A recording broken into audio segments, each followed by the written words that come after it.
Canaã. Eu tenho uma promessa, eu tenho uma promessa que o Senhor me fez.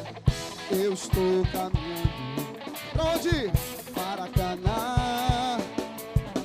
Eu tenho uma promessa que o Senhor me fez. Vamos lá. Eu vou para Canaã. Eu vou para Canaã. Eu tenho uma promessa que Deus me fez, a nova Jerusalém. Na palma comigo assim, ó. Tchê, tchê.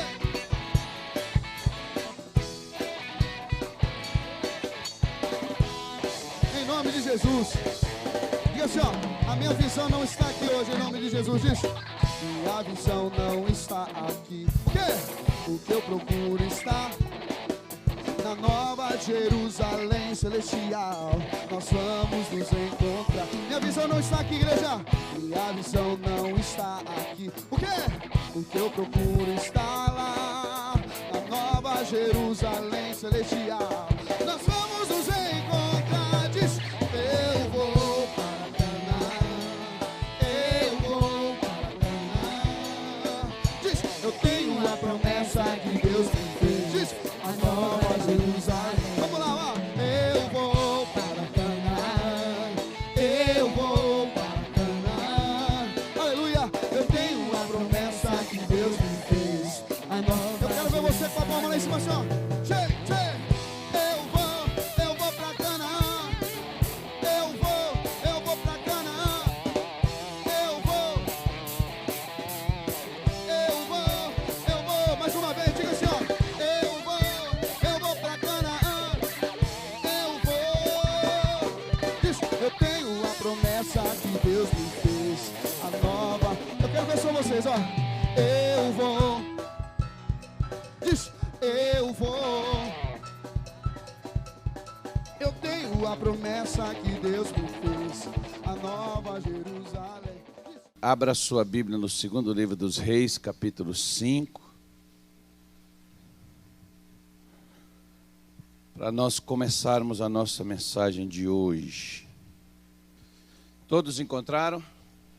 Versículo 10 diz assim: então Eliseu lhe mandou um mensageiro, dizendo: vai e lava-te 7 vezes no Jordão, e a tua carne será curada e ficarás purificado. Porém, Naamã muito se indignou e se foi, dizendo: eis que eu dizia comigo, certamente ele virá e sairá e pôr-se-á em pé e invocará o nome do Senhor, o seu Deus, e passará a sua mão sobre o lugar e restaurará o leproso. Não são porventura Abana e Farpar, rios de Damasco, melhores do que todas as águas de Israel? Não me poderia eu lavar neles e ficar purificado? E voltou-se e foi-se com grande indignação. Então chegaram-se a ele os seus servos e lhe falaram e disseram: meu pai, se o profeta te dissesse alguma coisa grande, porventura não a farias? Quanto mais dizendo-te ele: lava-te e ficarás purificado. Então desceu e mergulhou no Jordão 7 vezes, conforme a palavra do homem de Deus. E a sua carne tornou-se como a carne de um menino, e ficou purificado. No Primeiro Testamento, que nós chamamos Antigo Testamento, mas de antigo ele não tem nada, nós podemos dizer, no Primeiro Testamento, ele nos mostra que a lepra, ela simboliza um dos problemas, ou melhor dizendo, um dos graves problemas que há no ser humano. A lepra, ela é símbolo do pecado. Quando há pecados na vida de uma pessoa, a lepra é o símbolo do que há de errado com ela. Porque pecado é a vida errada. É um erro que há em nós, que nós cometemos, que nós fizemos, que nós temos. Um defeito, uma falha, um desvio, uma conduta errada. Isso é exatamente o que Deus chama de pecado. Naamã tinha isso. E como também muitos, não só Naamã, mas muitos de nós, de repente também temos a mesma coisa. Por quê? Porque nós podemos ver que poucas pessoas sabiam do problema de Naamã. Somente a sua esposa, através da esposa, a moça que era de Israel, que trabalhava na casa, ficou sabendo, e o rei. E agora, quem fica sabendo aqui são os seus comandados, os seus liderados, os seus soldados. Naamã escondia aquilo muito bem. Debaixo dos seus uniformes de gala, debaixo das suas vestes, estava algo que a maioria das pessoas que conversavam com Naamã, que lidavam com Naamã, não sabiam que ele tinha. Ele sabia viver uma vida de aparência muito bem feita, como às vezes muitas pessoas, atrás de uma aparência de um pastor, esconde um estelionatário.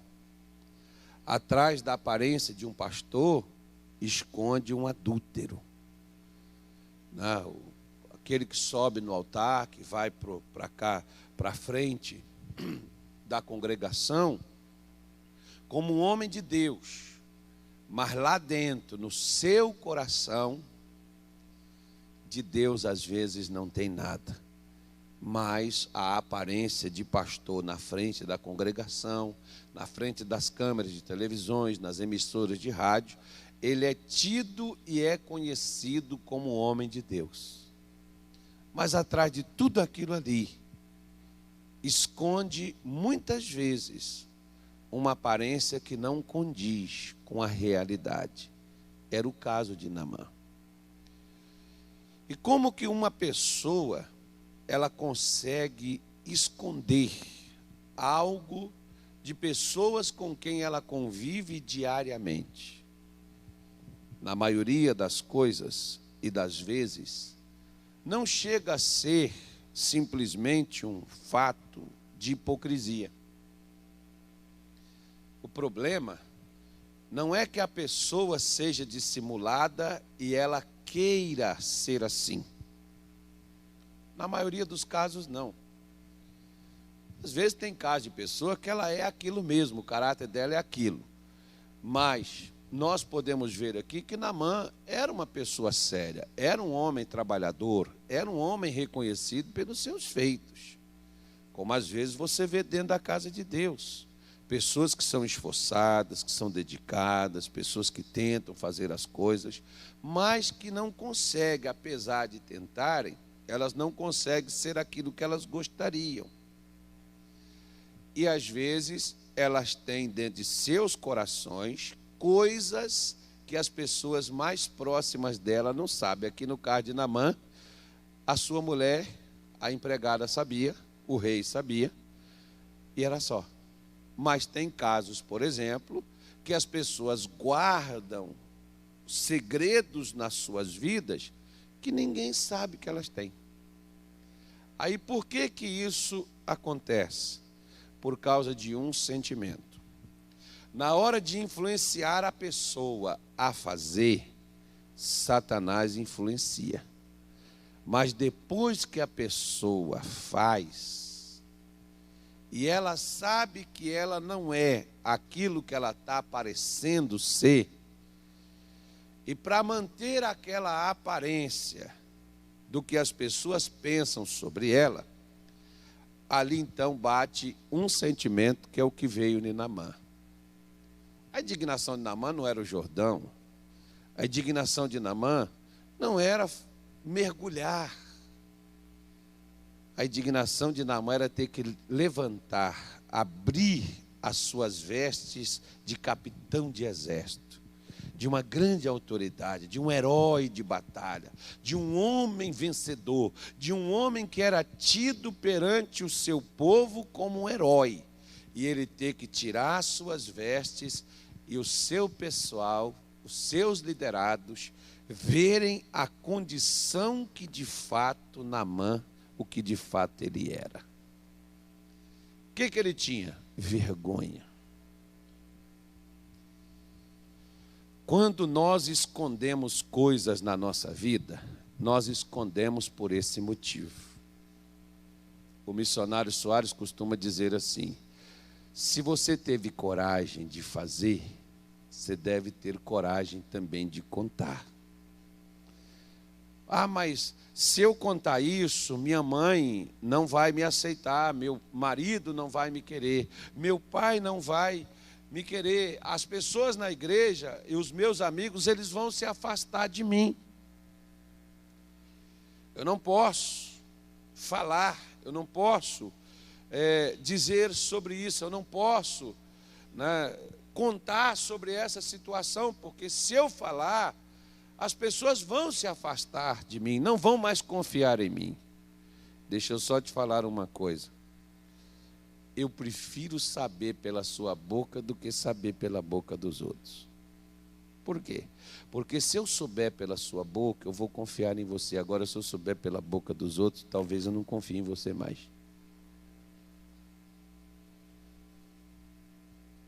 É o grande erro que nós temos. A grande falha que nós temos na nossa vida está justamente aqui. E toda pessoa, quando ela tem algo que ela quer esconder, quando você mexe, eu costumo chamar isso a galinha dos ovos de ouro. Quando você mexe naquilo que a pessoa está escondendo, a reação dela vai ser de indignação. Você pega, por exemplo, o homem, por exemplo, quando a mulher pega ele fazendo algo errado,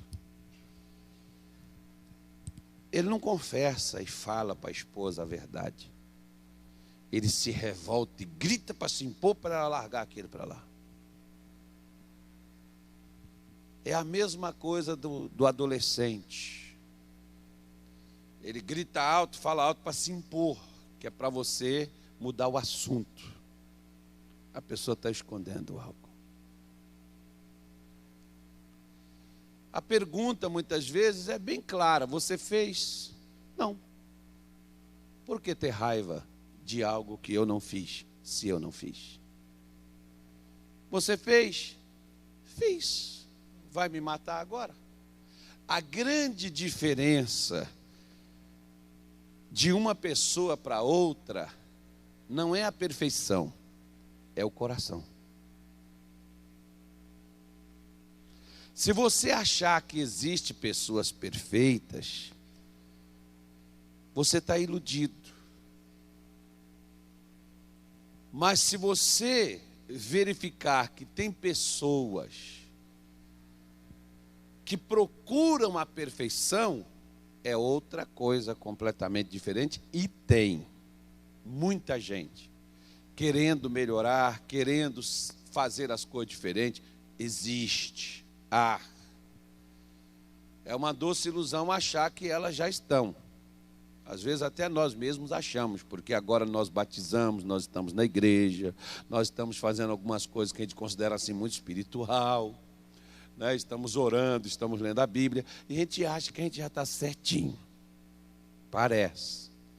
Mas, se você pegar, por exemplo, Saul, e você pegar Davi, o erro de Davi, falando em proporção, foi muito maior do que o de Saul. E por que Saul não teve o perdão de Deus?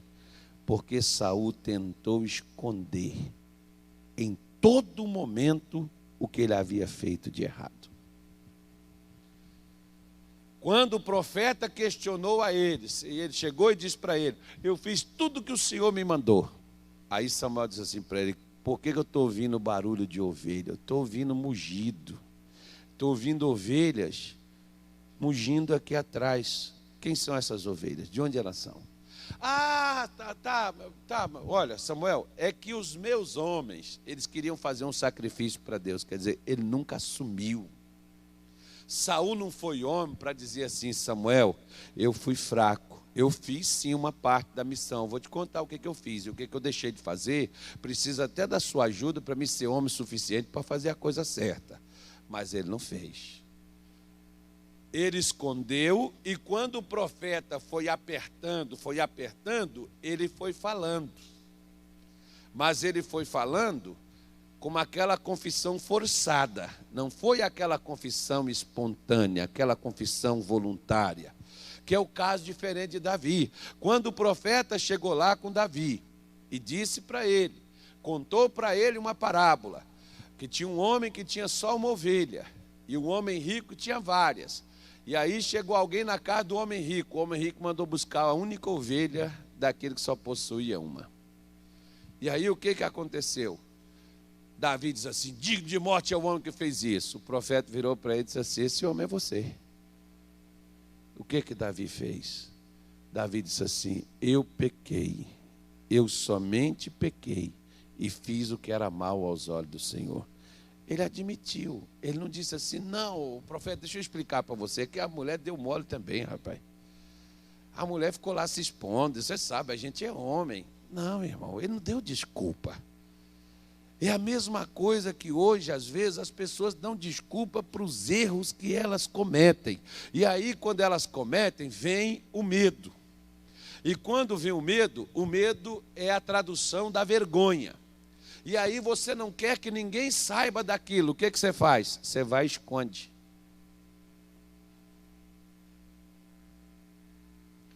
E na hora que você esconde, o que acontece? A lepra está residindo dentro de você. E o que vai acontecer contigo? Quando é que você vai melhorar? Quando é que você vai se sentir em paz? Quando é que você vai vencer? Quando é que você vai, nas batalhas e das lutas diárias que você tem travado, quando é que você vai ter sucesso? Quando você tirar de dentro de você aquilo que trouxe os problemas financeiros. Aquilo que trouxe a doença. A Bíblia nos fala, por exemplo, no capítulo 5 de Marcos, daquela mulher que há 12 anos ela estava com fluxo de sangue. Vamos lá no caso dela, para a gente poder passar para uma outra parte, que eu só estou criando aqui só o alicerce. Diz assim, Marcos, capítulo de número 5, diz assim. Posso ler? Versículo 28 diz assim, aliás, 27. Ouvindo falar de Jesus, veio por detrás, entre a multidão, e tocou nas suas vestes. Porque dizia, se tão somente tocar nas suas vestes, o que ela dizia? Sararei. E logo se lhe secou a fonte do seu sangue, e sentiu no seu corpo estar curada daquele mal. Ok, ela sentiu, na hora o sangramento parou. E diz assim, e logo Jesus, conhecendo que poder de si mesmo saíra, voltou-se para a multidão e disse, o que Jesus disse? Quem tocou nas minhas vestes? O que Jesus queria? Ele queria a verdade, vamos lá. E disseram-lhe os seus discípulos, vês que a multidão te aperta e dizes quem me tocou? E ele olhava em redor para ver a que isto fizera. Então a mulher, que sabia o que lhe tinha acontecido, temendo e tremendo, aproximou-se, prostrou-se diante dele e lhe disse o quê? Toda a verdade. E ele lhe disse, o que ele disse para ela? Filha, a tua fé te salvou, vá em paz e ser curada deste teu mal. Então espere aqui, irmão. Vamos dar uma analisada aqui, veja bem. Quando Jesus disse assim para ela, vá em paz e ser curada deste teu mal, ela não sentiu que ela já tinha parado o sangramento bem antes? Tinha parado, não tinha? Mas ela não estava livre. Sabe por que ela não estava livre? Porque havia aquilo que estava dentro dela, é o que mantinha o sangue fluindo dela. Havia coisas dentro desta mulher que fazia aquela hemorragia ter vida. Se ela fosse embora, não dissesse nada, se ela se retirasse, a hemorragia retornaria posteriormente e talvez voltaria pior do que o que estava antes. Às vezes hoje, por exemplo, nós vemos muita gente entrando nas igrejas evangélicas, recebendo milagres extraordinários, livramentos, bênçãos de Deus. E daqui a pouco você olha, cadê a pessoa? Ela não está mais lá. E você procura. E às vezes a pessoa está totalmente destruída, arruinada, acabada. O que aconteceu? Se a pessoa recebeu um milagre, recebeu um livramento extraordinário, recebeu algo sensacional, por que posteriormente essa pessoa leva uma rasteira e se arrebenta toda? É justamente a doce ilusão que Satanás quer que você acredite nela. Qual? Você não precisa andar na verdade. Os milagres estão aí, as bênçãos estão aí. Quando você precisar, é só ir numa igreja evangélica e dar lá uma oferta, ou fazer alguma coisa, pedir uma oração, receber um óleo ungido, né, receber uma água consagrada, que o milagre vem. E o que acontece? As pessoas não se limpam. As pessoas não ficam purificadas nos seus corações da maldade, de um erro de conduta, de um erro no caráter. Guardam dentro de seus corações a mentira do inferno. Guarda dentro dos seus corações o fingimento. Guarda dentro dos seus corações a maldade, que tem gente que ela tem maldade no coração. Como é que a pessoa tem maldade no coração? Tem gente que convive contigo pensando como lhe fazer o mal. Tem gente dentro da igreja que pensa processar os outros. Tem gente dentro da igreja que pensa e deseja até a morte dos outros. Tem gente dentro da igreja que até ameaça. Nós vemos às vezes as pessoas utilizarem até daquele versículo que diz: ai daquele que tocar no ungido do Senhor. O que é isso? Isso é ameaça, irmão. E a pessoa está fazendo aquilo.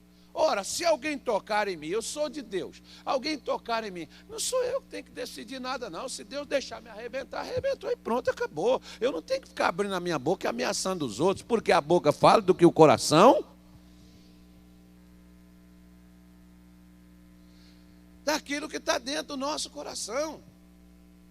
E às vezes o que ocorre com a gente?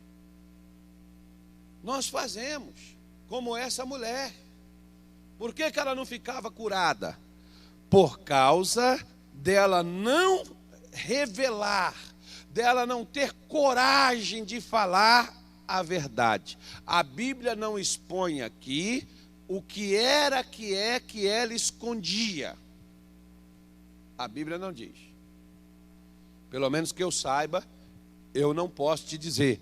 O problema dessa mulher é que ela era uma prostituta. Não posso te dizer isso, eu não sei. Eu só sei que tinha algo que ela escondia de todas as pessoas. Tinha algo que ela escondia de todo mundo. E quando ela chegou a Jesus, ela chegou através da fé.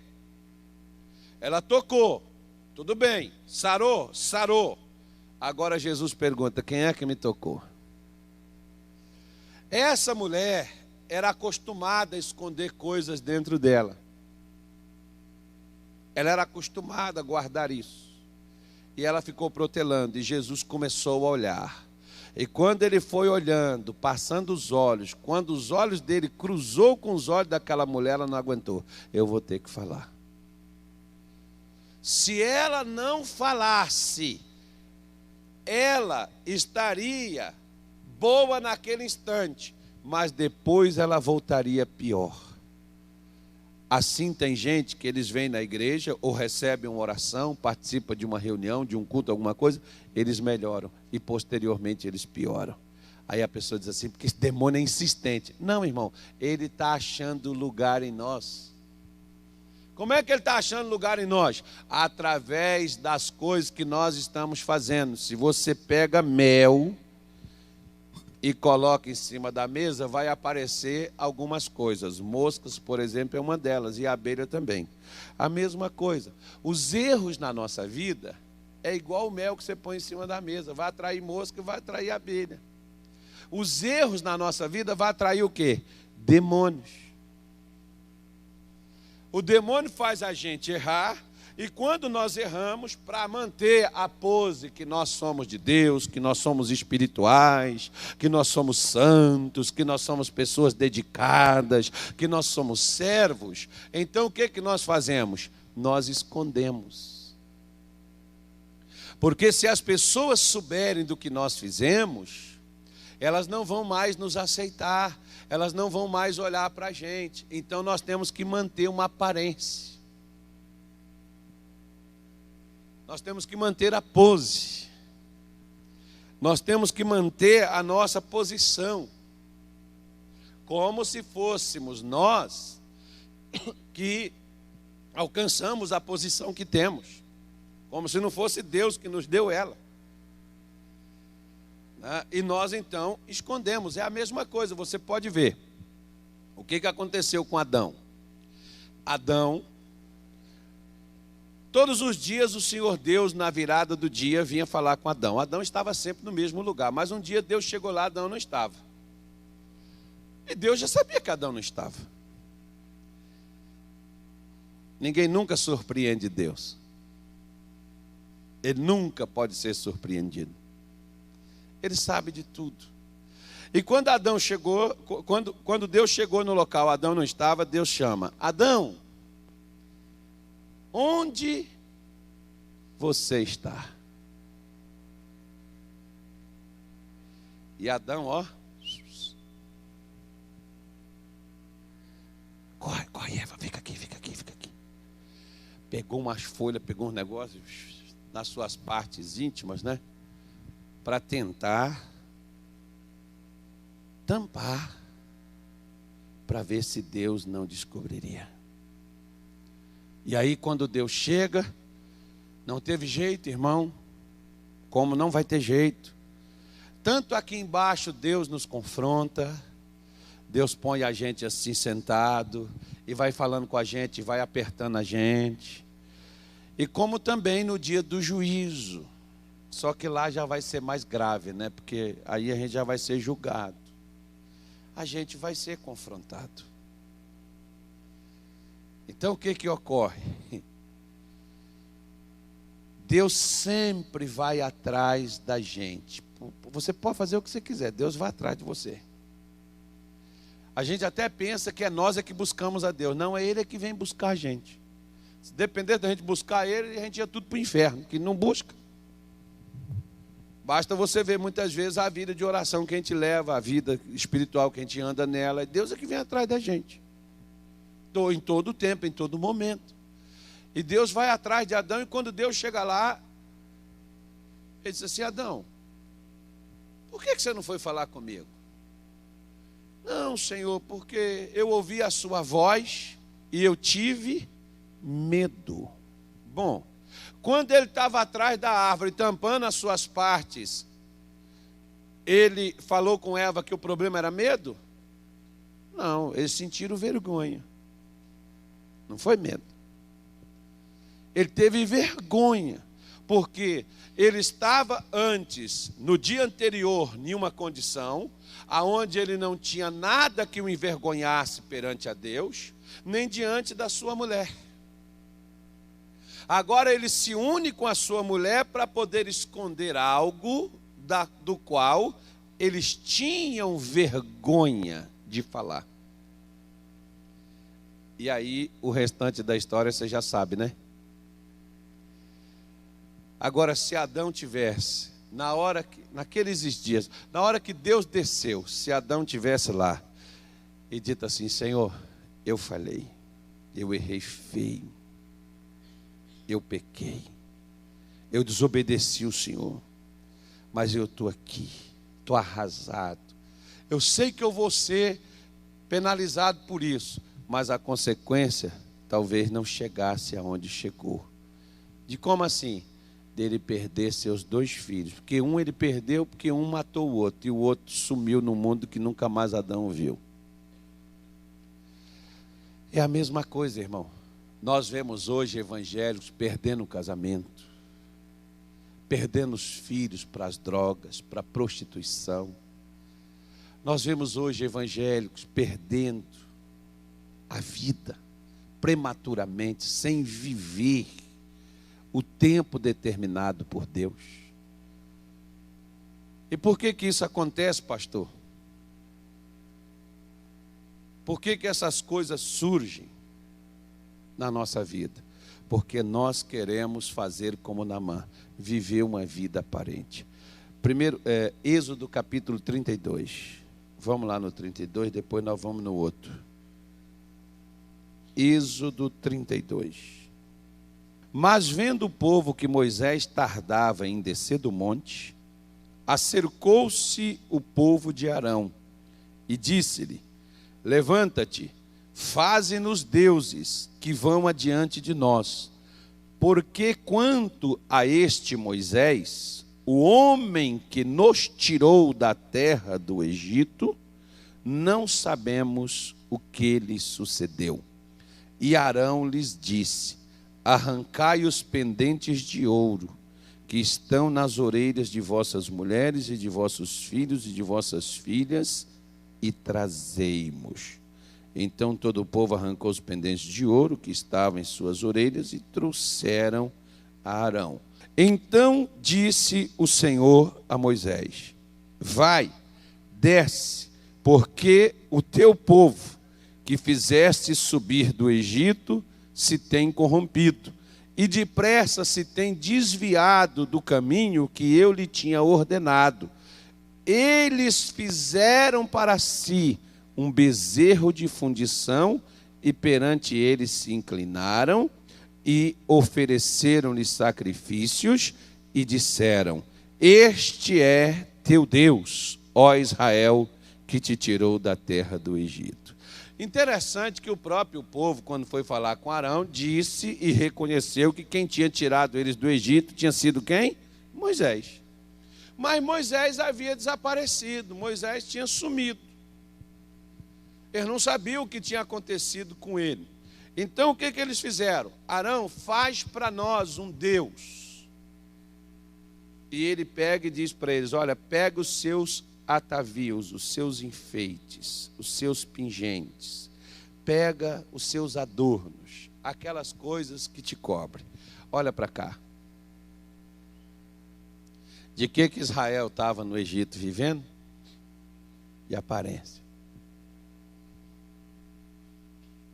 Tem uma coisa que Deus fez, Ele tirou Israel do Egito, é um fato, eles mesmos admitiram aqui. Só teve uma coisa que Deus não conseguiu fazer, porque isso aí não é Ele que faz. É tirar o Egito de dentro de Israel.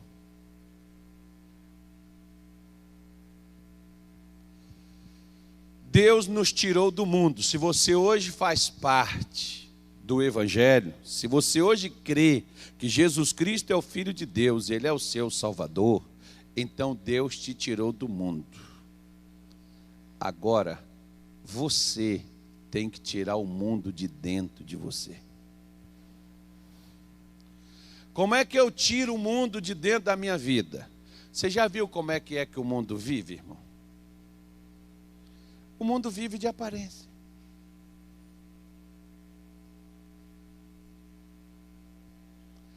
As pessoas no mundo, elas tentam agradar umas às outras para serem bem recebidas, para serem aceitas. As pessoas no mundo são assim. Elas buscam o seu lugar ao sol. E o que tiver que fazer para poder chegar a esse lugar, elas fazem. Independente do que for. E você já viu que na igreja também as pessoas fazem a mesma coisa? Você já viu? Do mesmo jeito? Esse é o problema. Nós precisamos entender que Deus não olha para a nossa aparência.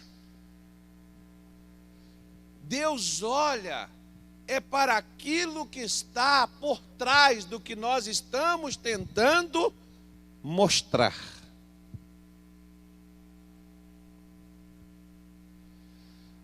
Moisés não sabia o que se passava com o povo. Deus sabia. Deus disse para ele: Moisés, pode descer. Porque o povo já corrompeu, já se desviou totalmente, Moisés. Já fizeram até um bezerro. E estão até dizendo que foi esse bezerro que tirou eles de lá, de dentro do Egito.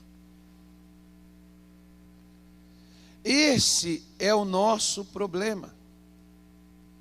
Quando nós tentamos servir a Deus com a nossa aparência.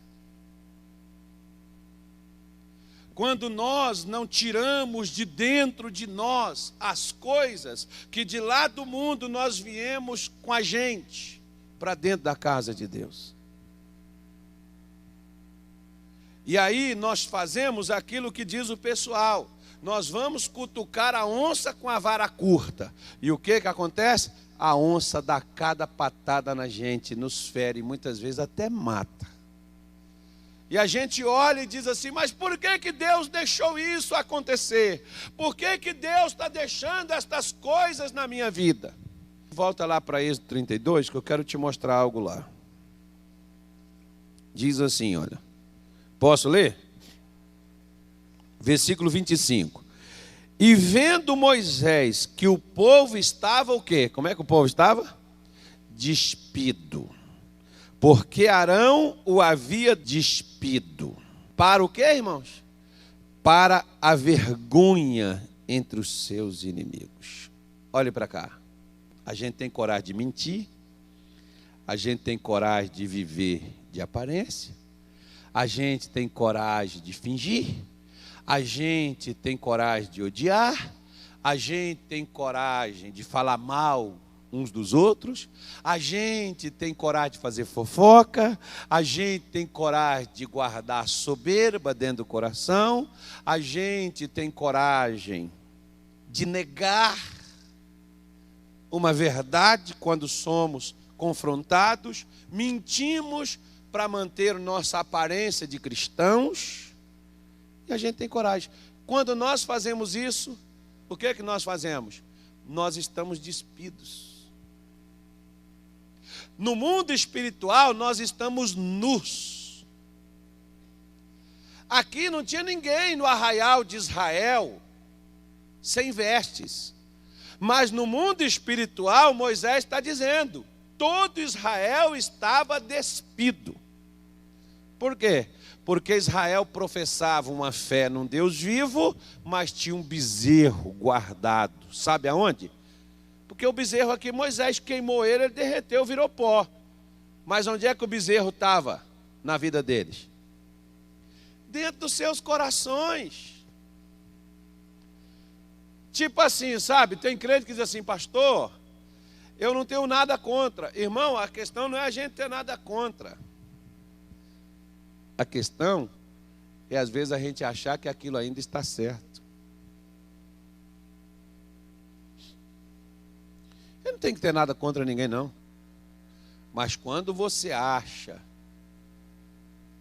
que a idolatria é certo, E a pessoa pode ter, porque afinal de contas, eu só tenho aqui a minha imagenzinha, o meu santinho não sei do que, eu não idolatro ele, eu não fico venerando ele, eu só tenho ele.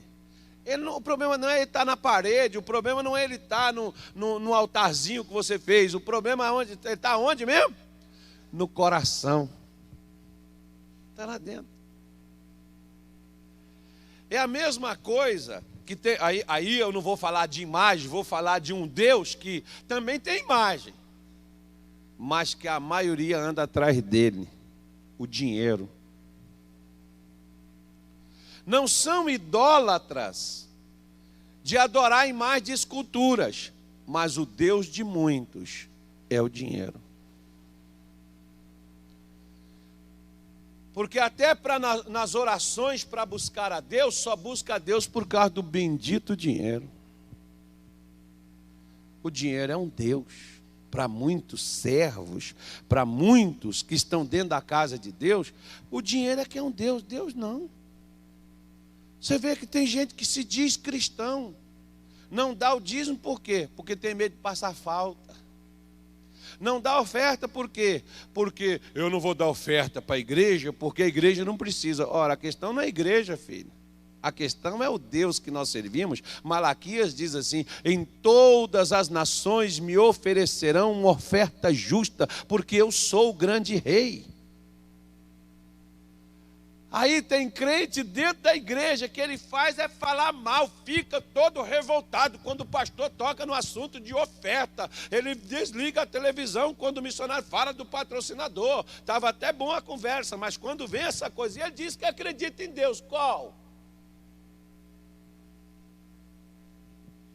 É como Israel, o que eles queriam era Canaã, o que eles queriam era liberdade, o que eles queriam era uma vida nova, mas não para viver com Deus.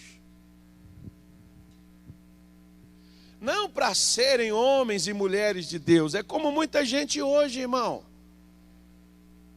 Por que a gente olha e vê uma igreja fracassada? Uma igreja fraca, uma igreja frágil, uma igreja derrotada diante do mal. Não é porque Deus está deixando, não. Deus está deixando e a gente vê o que nós somos e o que a gente está tendo. Ele está tentando mostrar a gente por meio de palavras e a gente não ouve. Então o que ele faz? Vou deixar você passar para quem sabe você não abre teus olhos. Para você ver de fato quem você é. Aí quando a gente vê lá no exame, quando a gente vê lá no nosso corpo o negócio, né, aparecendo feridas, aparecendo doenças, aparecendo enfermidade, quem sabe a gente não abre os olhos. Mas tem uns que não abrem os olhos, não. Sabe o que eles fazem? Fica revoltado. O que me adiantou? Eu sou na igreja, eu sou fiel, eu sou crente, eu sou de Deus, e olha o que está acontecendo comigo. De Deus não tem nada, filho. Ou então a palavra de Deus é mentirosa.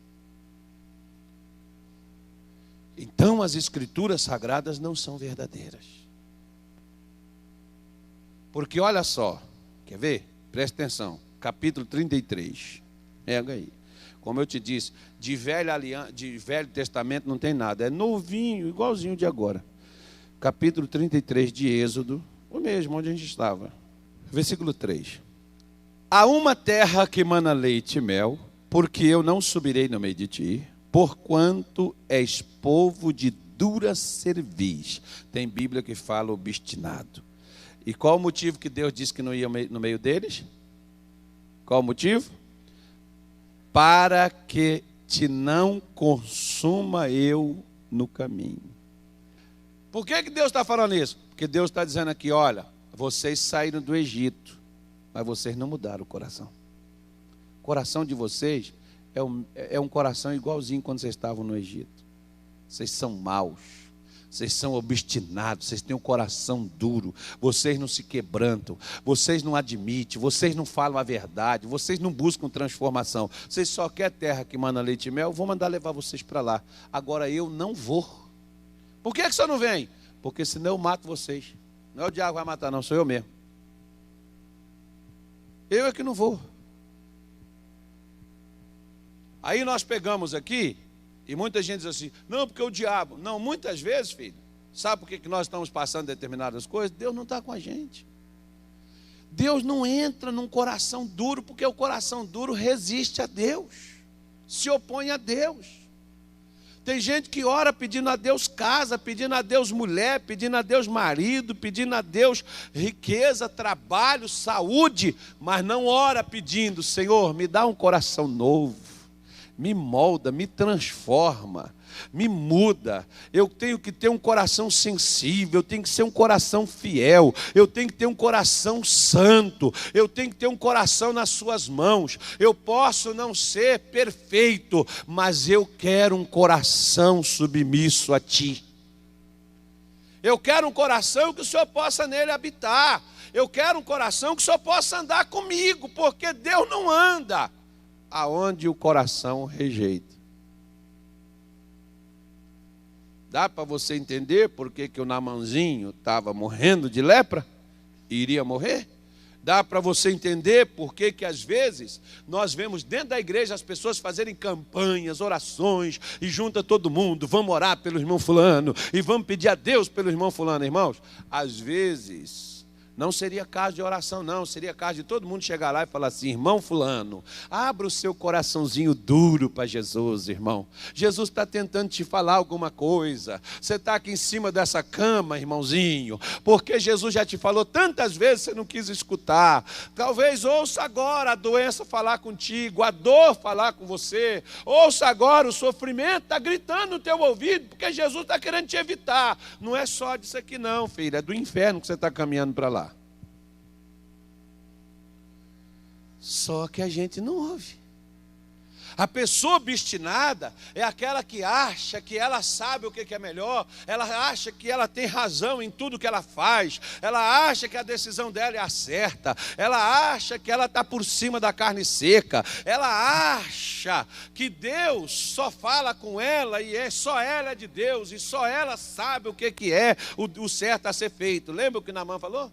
Eu achei que ele viria, poria a mão na minha cabeça. É a pessoa cheia de si e vazia de Deus. Quando nós ficamos nesse negócio de eu acho.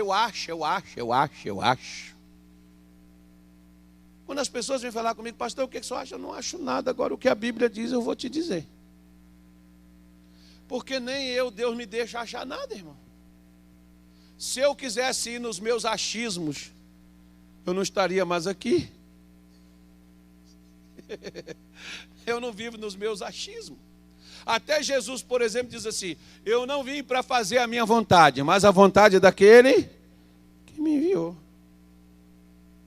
Ele não veio para fazer o que ele achava, ele veio para fazer o que ele mandou ele fazer. Se ele era assim, por que com a gente é diferente? É a mesma coisa. O que o povo de Israel? Eles chegavam lá nos seus capatazes todos os dias de manhã, o que nós vamos fazer? Pedra, né, areia, barro, tijolo, capim, pega lá, pois não, sim senhor. Pois é, bom, Deus tirou eles do Egito, atravessou o Mar Vermelho.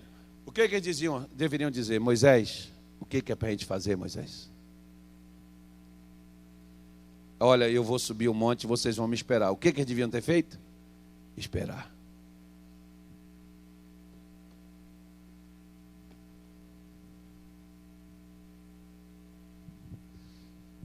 É como hoje. Escute. Hoje eu ouço, por exemplo, pessoas que um dia chegaram aqui nessa igreja totalmente destruídos, arruinados. E eu servi para ajudá-los. Agora hoje eu não sirvo para guiá-los mais. Hoje eu estou na carne. Hoje eu perdi o contato com Deus. Hoje eu não ando mais com Deus. Hoje eu não sou mais de Deus. Eu era. Agora não sou mais. Agora, o que é mais incrível? Por que eu estou aqui?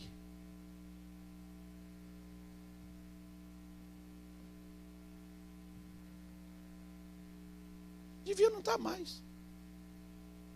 Já que acreditam que a igreja é de Deus, e é Deus que coordena a igreja, e é Deus que guia ela, isso é subestimar, irmão,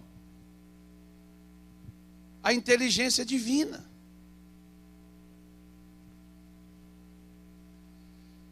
Porque quando Deus mostra isso aqui, Deus diz para eles: olha, Moisés, avisa eles, você vai levar eles, eu não vou. Se eu for, vou consumir eles no caminho. Aí versículo 4 diz assim: e ouvindo o povo esta má notícia, pranteou-se, e ninguém pôs sobre si os seus ornamentos, ou atavios, ou enfeites. E porquanto o Senhor tinha dito a Moisés, o que o Senhor falou com eles? Dize aos filhos de Israel: és povo de dura cerviz, se por um momento subir no meio de ti, te consumirei.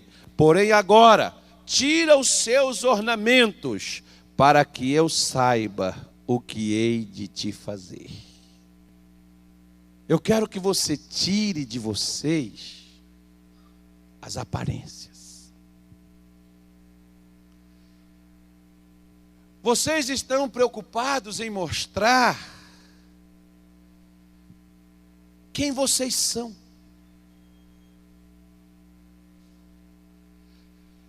E quando a gente quer mostrar para os outros o que nós somos, nós só mostraremos as partes boas. É por isso que tem gente que gosta de hipocrisia. Tem gente que gosta de pessoas fingidas. Eu conheço pastores que sobem no púlpito, falam mansinho, bonitinho, mas com a gente em particular grita, ofende, maltrata. Mas as pessoas gostam da aparência.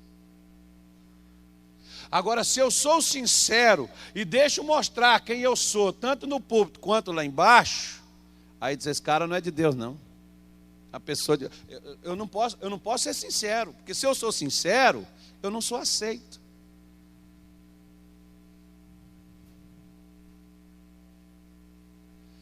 Eu não posso chegar aqui e falar o que eu sinto e o que eu penso. Não, eu tenho que ser um super-herói. Porque as pessoas gostam de heróis. E se for super, melhor ainda.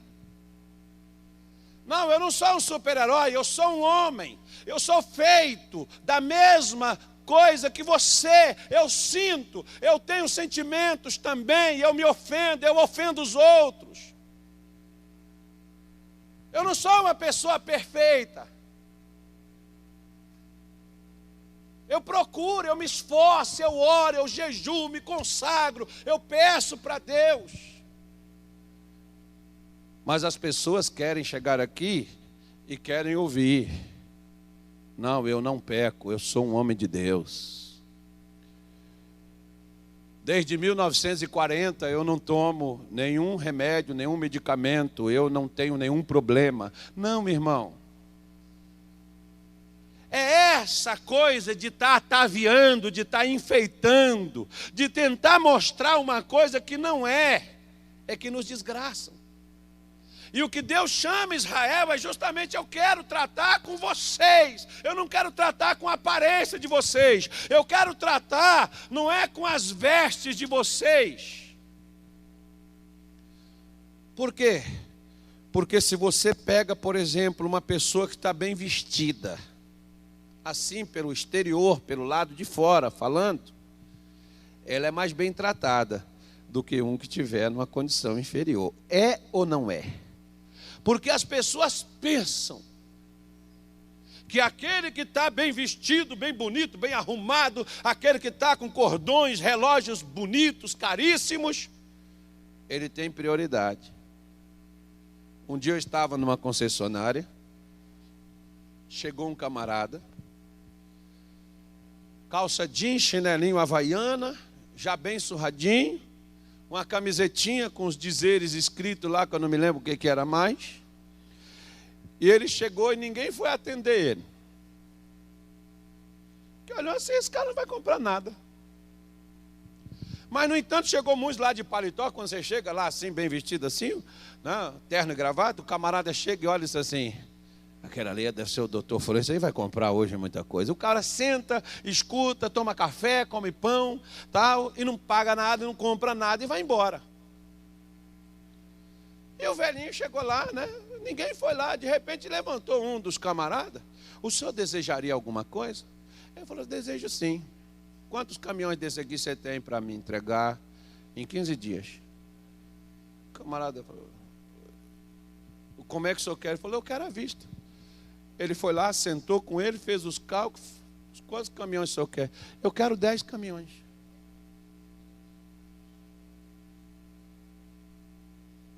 Como é que o senhor vai pagar? Está aqui, ó. Assinou o cheque, toma, entra lá, deposita o cheque, faz o desconto e me manda os caminhões lá para eu venho buscar aqui daqui 15 dias. Os outros vendedores ficou tudo assim. Por quê? Porque o ser humano é assim, irmão. Deus não.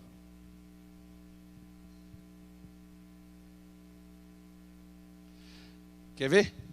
Primeira carta de Pedro, capítulo 3. Eu já estou terminando. O enfeite delas não seja o exterior, no frisado dos cabelos, no uso de joias de ouro, na compostura dos vestidos, mas o homem encoberto no coração, no incorruptível traje de um espírito manso e quieto, que é precioso diante de Deus. Vamos parar aqui. Por isso que tem marido que ele sempre está olhando a foto do casamento.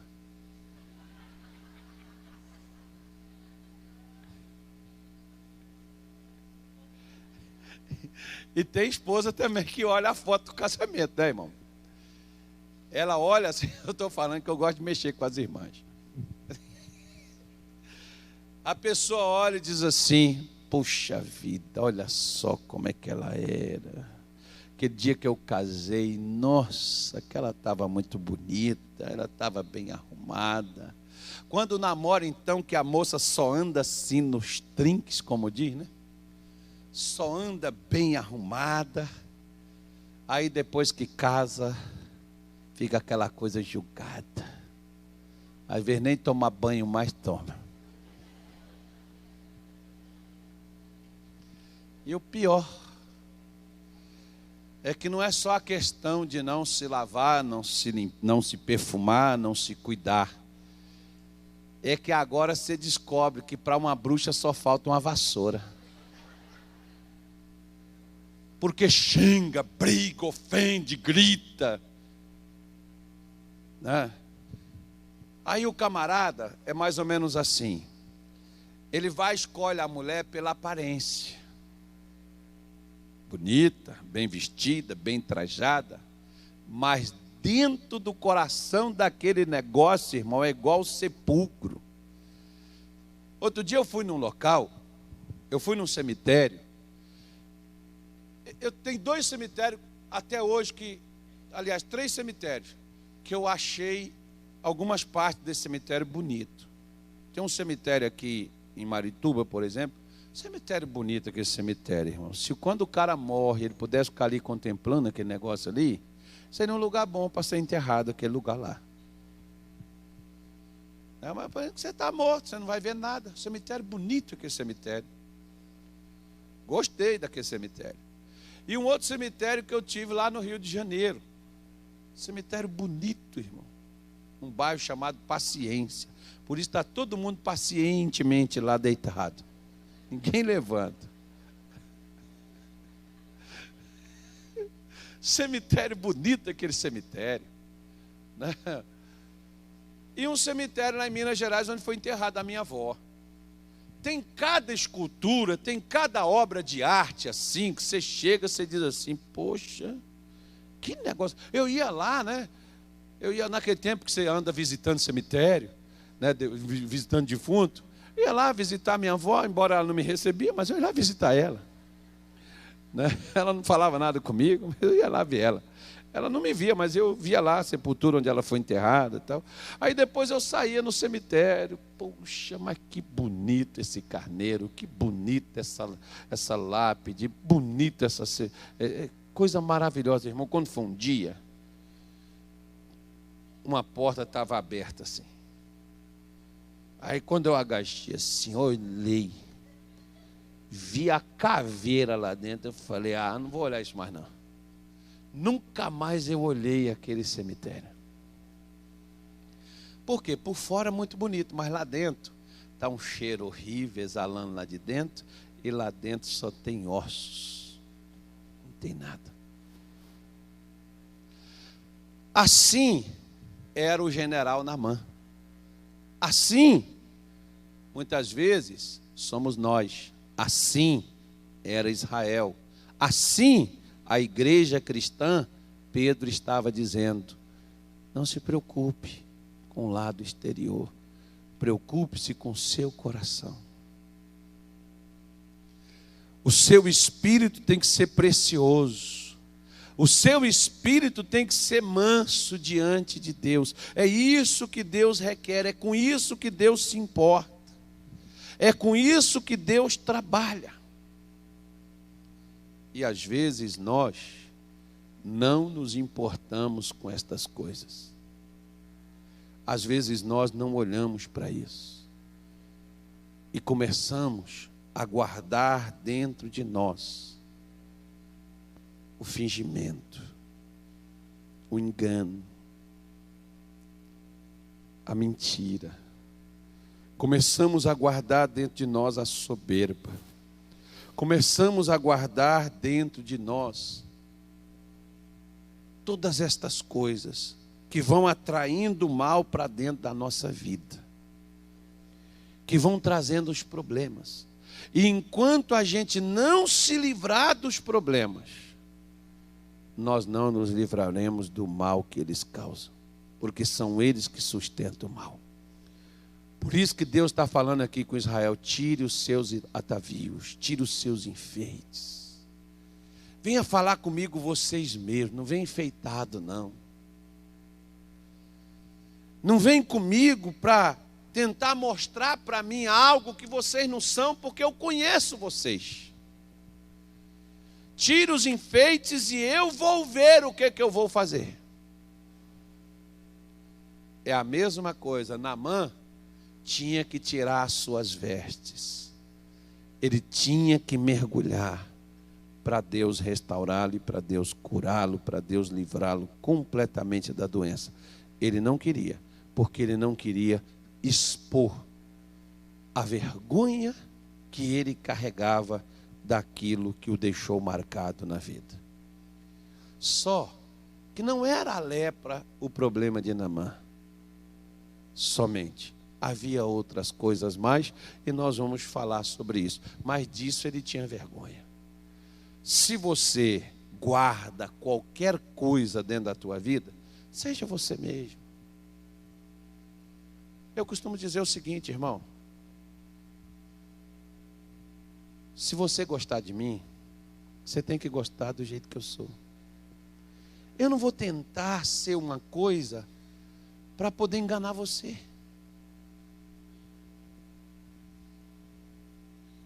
Eu não vou tentar fazer isso. Por que eu não vou tentar? Porque mais cedo ou mais tarde você vai descobrir que eu não sou o que você pensa que eu sou.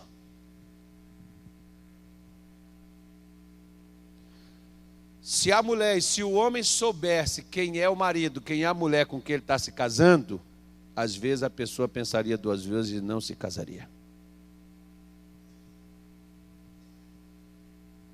Você sabe por que eu me casei com essa mulher aqui que me acompanha nesses 26 anos de casado? Sabe por quê? Eu testei ela de todas as maneiras. Eu fiz raiva nela. Para quê? Para mim saber como é que ela reage quando ela está com raiva. E se ela quiser me matar? Eu estou dormindo, ela me mata, eu nem vi, né? Eu provocava ela para mim saber, agitada, como é que ela ia reagir. Então eu não casei com aquela coisa, ai meu amor, minha coisa. Não, eu mexi com ela mesmo, eu testei ela. É igual a Bíblia diz assim, olha. A Bíblia fala uma coisa que hoje os pastores, nós pastores, não observamos mais. Ele diz que o obreiro primeiro tem que ser testado. Depois de aprovado, ele deve ser nomeado obreiro. Às vezes o obreiro hoje é assim: eu quero fazer a obra de Deus. Quero. Aí quando você diz assim para ele, então vamos fazer, isso eu não vou fazer não. Então não serve, irmão. Então você já criou um problema. Você quer fazer a obra de Deus? Quero. Então primeiro nós vamos te testar. E os testes têm que ser feitos. Ah, pastor, eu não aceito isso. Igual, por exemplo, quer ver? Eu detestava que alguém chamasse a minha atenção na frente dos outros. Você sabe o que o pastor mais fez comigo? Me chamar a minha atenção na frente dos outros. Quer para quê? Para quebrar essa cristazinha minha. Ah, mas eu não gosto.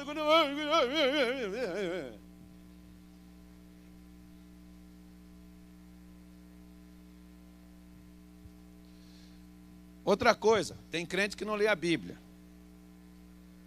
Mas eu vou mostrar para você. A Bíblia Sagrada diz que quando alguém pecar, repreende-o na frente dos outros para que os outros temam.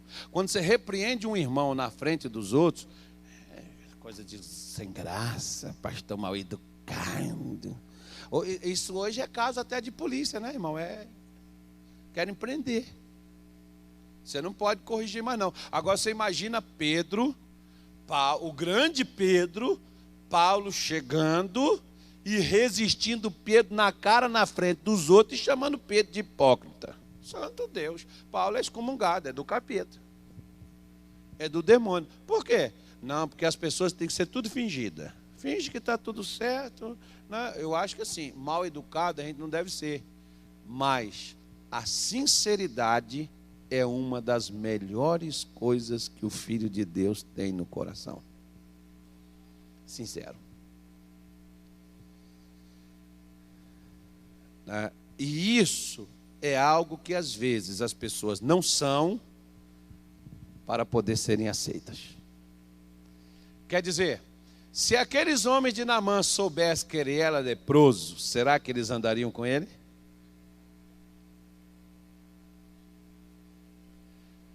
Se eles soubessem que ele tinha esse problema, será que eles submeteriam a ele para falar assim: quem é o seu chefe? Meu chefe é Naamã. O leproso? Oh, você trabalha para um leproso, você obedece um leproso? Que isso? Pois é. Aí por que Naamã tinha que manter a pose? E uma coisa que ele não era, porque ele tinha que ser aceito. É assim que o demônio faz com a gente. Não conta, não fala. Se você falar isso para o pastor não vai falar mais com você.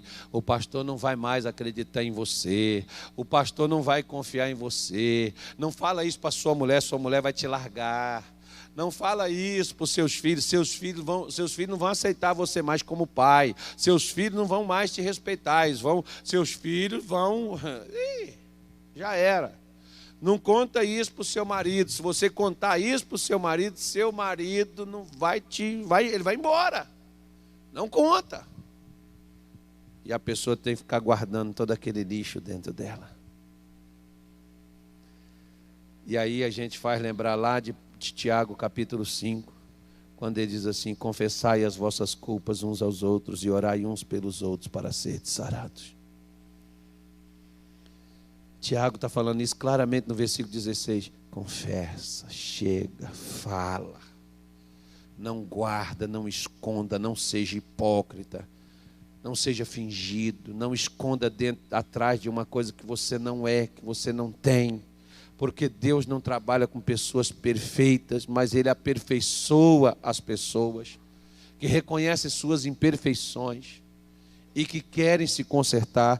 Deus trabalha com pessoas sinceras, irmão. Esse é Deus. Seja sincero. Seja sincero. Às vezes hoje tem coisa que entristece tanto a gente. É a falta de sinceridade no meio do próprio povo de Deus, no meio do ministério, no meio da obra de Deus, pastores, pessoas que não são sinceras, pessoas que não falam a verdade, pessoas que escondem, falam meias verdades. Não existe meias verdades, ou é verdade ou é mentira. E quando você procura ser sincero, às vezes as pessoas têm você e vê você de uma outra forma. Porque é assim. Né? É desta forma. A gente tem que parecer, mesmo que não seja. Uma vez veio um pastor conversar comigo e disse assim: não, a gente tem que fazer o jogo. Como é que é?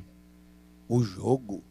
Você não está num jogo, meu filho. Aliás, a gente está mesmo num jogo de vida ou morte. É porque se as pessoas são fingidas, a gente vai fingir também junto com elas. Vai. Você vai para o inferno para onde elas estão indo.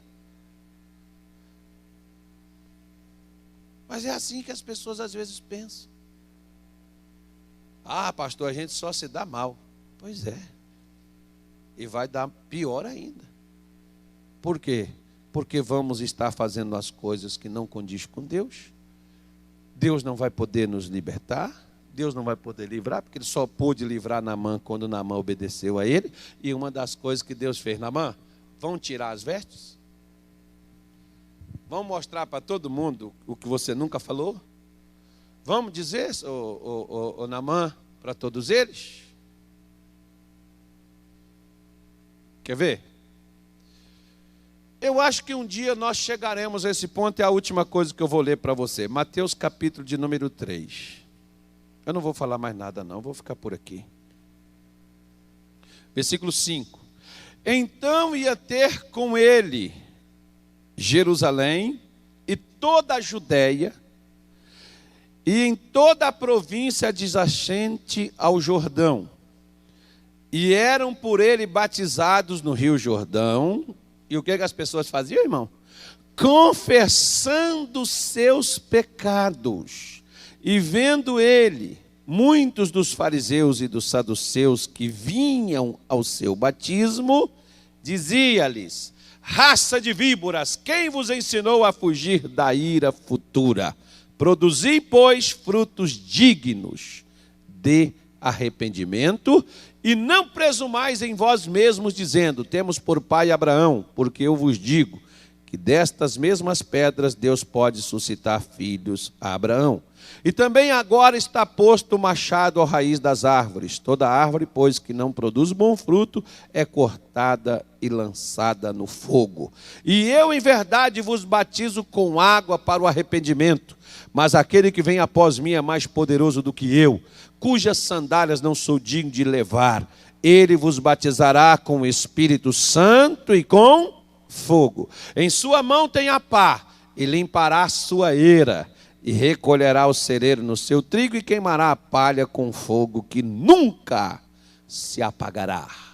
Olha para cá.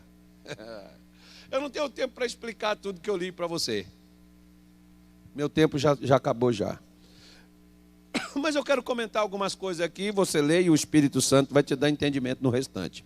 Senão depois um dia eu vou pregar só sobre isso aqui. Entenda bem. Primeira coisa. As pessoas que de fato haviam se arrependido da vida que elas tinham levado, elas iam ter com João, e antes de se batizar, elas confessavam publicamente os seus pecados.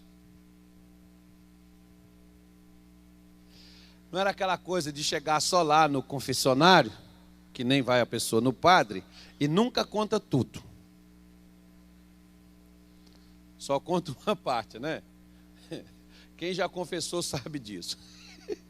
Ali, nunca fala.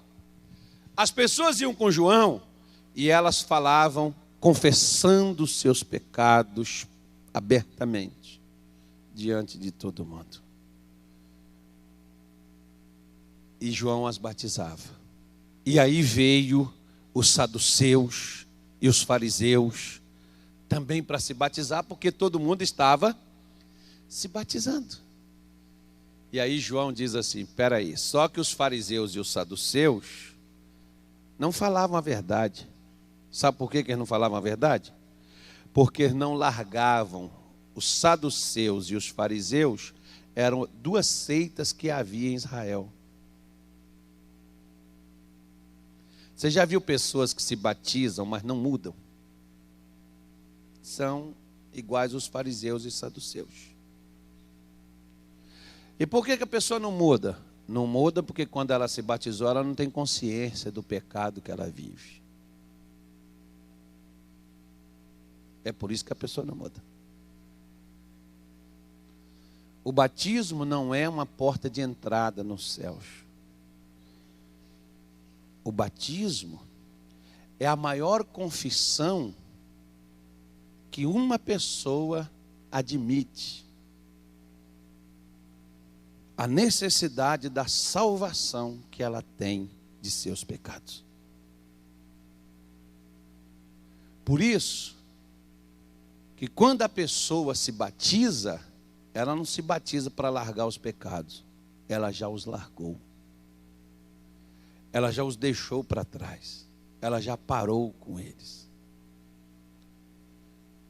E aí João está dizendo assim, olha, vocês têm que produzir frutos dignos de uma pessoa que arrependeu. Por quê? Porque após mim vem um que batizará com o Espírito Santo e com fogo. E o que é que ele tem? Ele tem uma pá. E ele vai limpar a sua eira. Sabe o que Jesus faz com a gente, irmão? É isso aqui, ó. João estava falando. Depois das águas vem o Espírito Santo. E vem um fogo que vai acender dentro de você.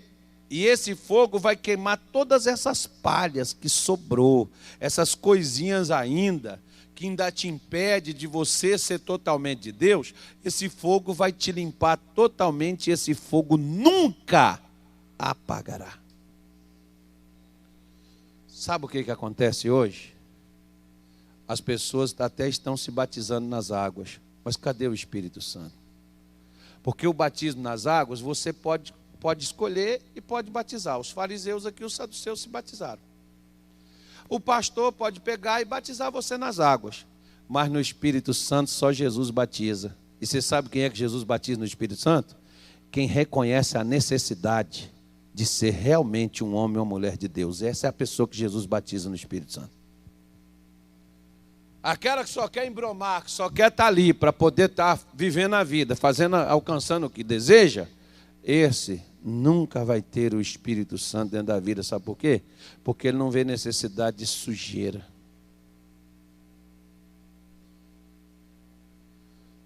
Ele não vê que ele precisa ser limpo.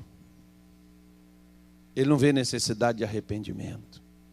Não, porque eu sou de Deus, porque eu nunca pequei. Nós somos descendentes de Abraão. É como hoje, eu sou evangélico, virou jargão. Eu sou evangélico. Evangélico não é o que fala, é o que vive. Né?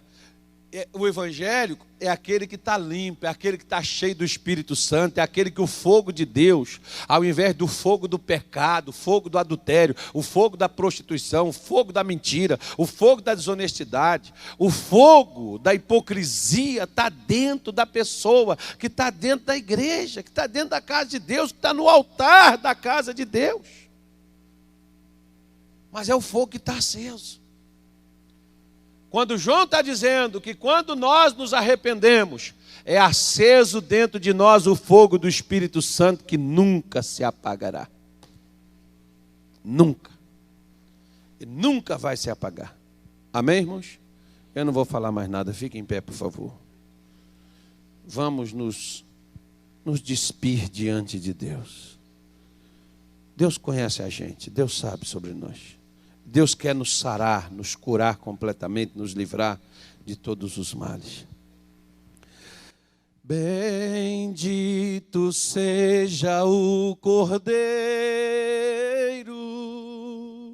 que na cruz por nós padeceu. Bendito seja o seu sangue. Bendito seja o seu sangue que por nós pecadores verteu, que por nós pecadores verteu. Eis nesse sangue lavados, eis nesse sangue lavado, com roupas que tão alvas são, com roupas que tão alvas são, os pecadores remidos, os pecadores remidos, que perante o seu Deus hoje estão, que perante o seu Deus hoje estão. Alvo mais que a neve, alvo mais. Alvo mais que a neve, alvo mais que a neve. Sim, nesse sangue lavados, sim, neste sangue lavados,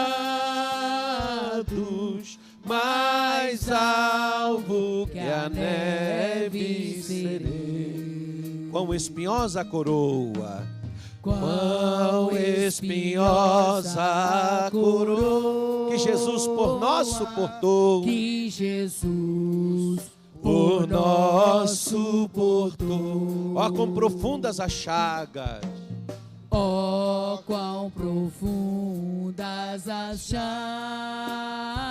que nos prova o quanto Ele amou, prova o quanto Ele amou. Eis nessas chagas a pureza, eis nessas chagas pureza,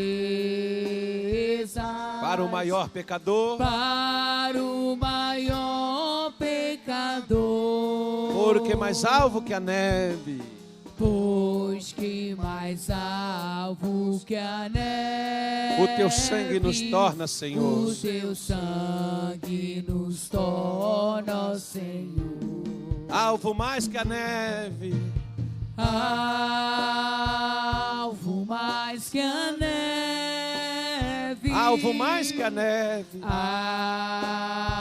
alvo mais que a neve. sim, nesse sangue lavados, sim, neste sangue lavado, mais alvo que a neve serei, mais alvo que a neve serei. se nós a ti confessarmos, se nós a ti confessarmos e seguirmos na sua luz, e seguirmos na sua luz, tu não somente perdoas, tu não somente perdoas, purifica também, ó Jesus, purificas também, ó Jesus. Sim, é de todo pecado, sim, é de todo pecado. Que maravilha de amor, que maravilha de amor. porque mais alvo que a neve, pois que mais alvo que a neve, o teu sangue nos torna, Senhor, o teu sangue nos torna, Senhor, nosso Pai e nosso Deus. Nós acreditamos que o teu sangue nos lava de todo e qualquer pecado, Senhor, e por isso nesta manhã nós queremos tirar os nossos atavios, os nossos enfeites. Nós não queremos apenas dizer ou serem chamados de um povo crente, de um povo evangélico, de um povo de Deus. Nós queremos, sim, é que o Senhor olhe para nós e não veja enfeites nas nossas vidas. Que o Senhor possa olhar no nosso coração e ver de fato aquilo que nós somos, aquilo que nós, na essência, possuímos e temos. Aonde não pode, meu Deus, haver segredos, e aonde não pode haver, meu Pai, fingimentos, nem hipocrisia. Meu Deus, por isso eu te peço hoje, olha para o nosso coração. Nos ajude a nos livrar de tudo aquilo que nos envergonha. De tudo aquilo, meu Deus, que se alguém soubesse que nós vivemos e fazemos, nós abaixaríamos a nossa cabeça. Meu Pai, a tua palavra diz que não há nada, meu Deus, que ficará em oculto, mas todas as coisas estão nuas e patentes aos seus olhos, com quem um dia teremos que prestar contas. Meu Deus, por isso nós oramos nesta manhã de domingo e te pedimos: limpa, Senhor, e ajude-nos a ter a coragem de admitir quem nós somos, o que fizemos e o que trazemos com a gente. O que temos, meu Deus, vergonha que outras pessoas fiquem sabendo. Não deixe a gente guardar isso conosco, porque essa é a causa da desgraça. Essa é a causa, meu Deus, das lutas que não são superadas, das crises que não são vencidas, porque o vírus do inferno está dentro de nós por meio desta hipocrisia. Não adianta combater a Satanás lá nas nossas finanças quando ele está dentro do nosso coração, através de um fingimento, através de um engano, através de uma mentira, de uma falsidade, através de uma aparência. Meu Deus, por isso, no nome de Jesus, assim como Adão, ele fugiu, assim também, ó Deus, de repente tem pessoas aqui que estão fugindo, meu Pai. Não é só de ti, não. Estão fugindo de outras pessoas, para não dizer a elas a verdade, para não afirmar, para não dar o braço a torcer. Assim tem pessoas, meu Deus, que às vezes elas se afastam de nós, para não ter que admitir, porque elas escondem dentro dos seus corações aquilo que elas fizeram. Porque elas pensam, meu Deus, que serão escorraçadas, elas pensam que serão, meu Deus, rejeitadas. Elas pensam, Senhor, que serão desprezadas nos corações das outras pessoas. Mas na verdade, meu Deus, quem gosta de hipócrita é porque é hipócrita também. Quem gosta, meu Deus, de coisas escondidas é porque tem algo a esconder. Quem gosta de fingidos é porque tem o fingimento dentro de si. Por isso, meu Pai, nós oramos e te pedimos, dê coragem. Meu Deus, o que eu posso te pedir é por esta mulher, por este homem, para que o Senhor ajude a gente a ser nós mesmos, para que nós não estejamos escondidos atrás de coisa alguma. Senhor, que nós possamos dizer, como disse o Senhor Jesus: aí vem Satanás, e ele nada tem a ver em mim. Que não haja nada do diabo, meu Deus, na nossa vida, para que por meio disso ele possa passar e nos atingir. Tira, meu Deus, em nome de Jesus. Porque assim como o Senhor mostrou para Naamã que ele não deveria ter vergonha daquilo, meu Deus, da sua condição, daquilo que ele era e daquilo que ele fez. Meu Pai, em nome de Jesus, ele nunca perdeu o respeito dos seus comandados. Ele nunca perdeu o respeito do rei, que o respeitava. Mesmo assim, sabendo, meu Deus, que a lepra era até uma doença contagiosa, o rei poderia nem recebê-lo, as pessoas poderiam nem recebê-lo. Meu Deus, em nome de Jesus, eu oro hoje, eu te peço. Espírito Santo, arranca isso da gente. Espírito Santo, transforma o nosso coração, Senhor, e nos ensina, meu Pai, a andar na sinceridade, porque a Tua palavra diz que o Senhor ama a sinceridade. A Tua palavra diz para nós deixarmos todo o fingimento. A Tua palavra diz para nós deixarmos todas as murmurações.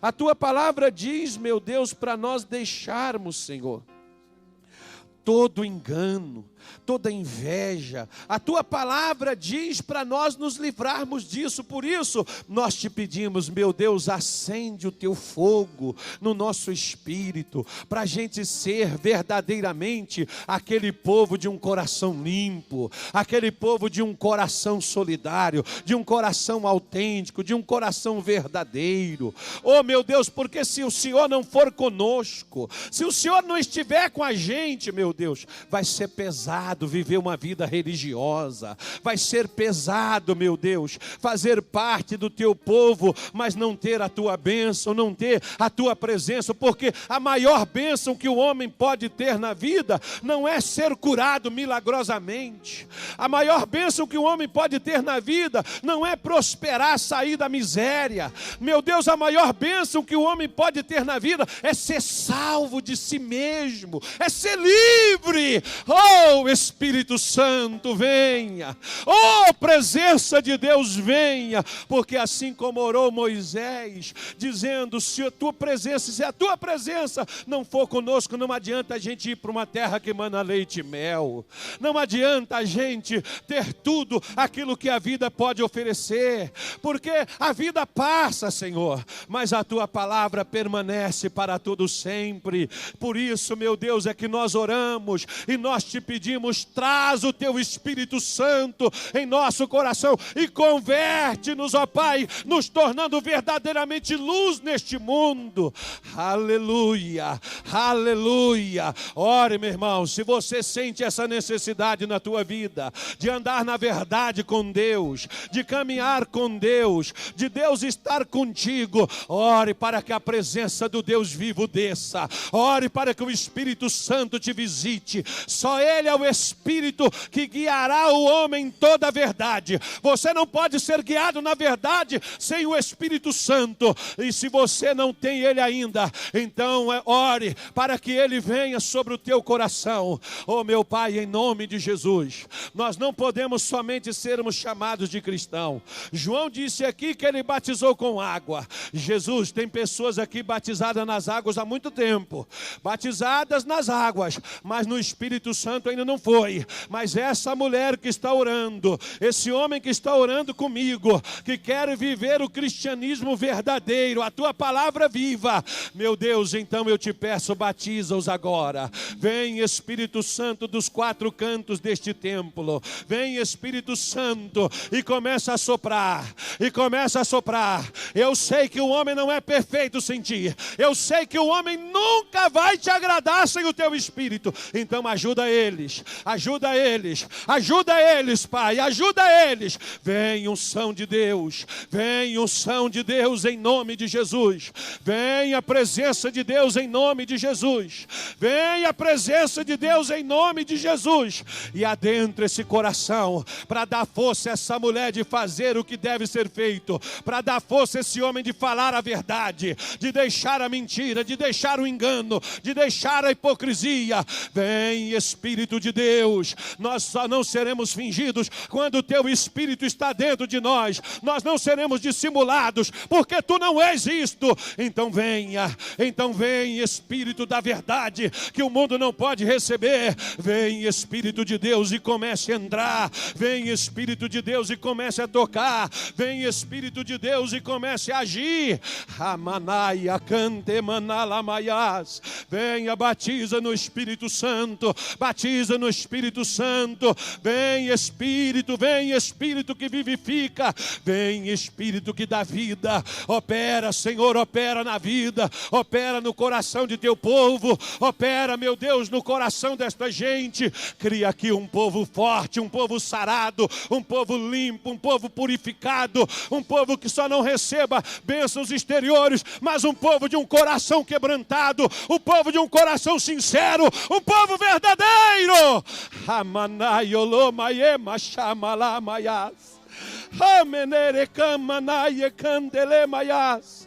Glórias e glórias e glórias. Glórias e glórias e glórias e glórias. Bendito és tu, bendito és tu, bendito és tu, ó santo, ó verdadeiro, ó sublime, ó Deus vivo. Nós oramos e te pedimos, envolve-nos, toca-nos, ó Pai, renove nossos corações, renove as nossas vidas, guia-nos pelas veredas eternas dos teus caminhos. Não deixa a gente desviar, não deixa a gente ser dissimulado, não deixa a gente ser fingido, não deixa a gente ser enganador, porque a tua palavra diz, maldito é o enganador. Meu Deus, e que as maldições que perduraram, aquelas coisas que nos amarraram, que nos prenderam, que nos seguraram, que nos impediram de vencer, quebra elas, Senhor. Tira elas da saúde, tira elas, meu Deus, da família, tira elas da vida financeira, tira elas da vida espiritual, aquele cansaço, aquela sonolência, aquela fadiga. Espírito Santo, opere aqui agora. Afasta, meu Deus, deste corpo as enfermidades, enfermidades, as doenças que tem tentado consumir.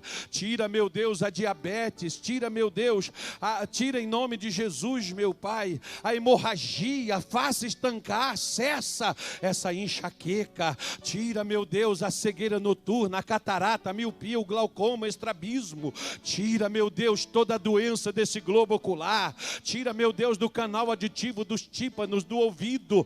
Tira, meu Deus, em nome de Jesus, da garganta, da tireoide. Tira, meu Deus, em nome do Senhor Jesus, do esôfago. Tira do coração, dos rins, dos pulmões, do baço, do intestino, do pâncreas. Tira da bexiga. Tira, meu Deus, em nome do Senhor Jesus, do intestino grosso. Tira, meu Deus, em nome do Senhor Jesus, de todos estes órgãos que está dentro desse corpo se deteriorando.